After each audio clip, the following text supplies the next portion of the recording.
Welcome to Samba Samba. Enjoy the video. You start by making the essentials ready.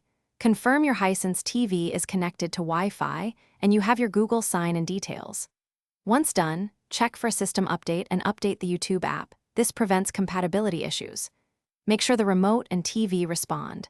If the remote is slow, replace batteries or use the Hisense remote app. These quick checks let you move straight into the YouTube app without interruption, and they reduce login or playback errors. Open the YouTube app from the TV home screen and immediately choose Sign In. This is the only reliable way to access subscriptions and recommendations. The app displays an activation code. On your phone, go to YouTube.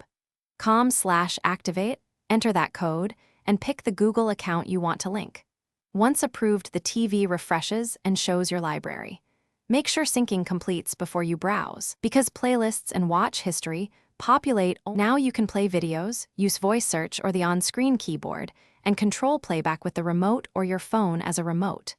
If a video buffers, open settings and lower quality to 720p or 480p. This eases network strain. If YouTube isn't visible on the TV, first update the TV firmware. If that fails, reinstall the app from the Hisense App Store. One key tip: reboot the TV and router together. This often clears app discovery and pairing issues.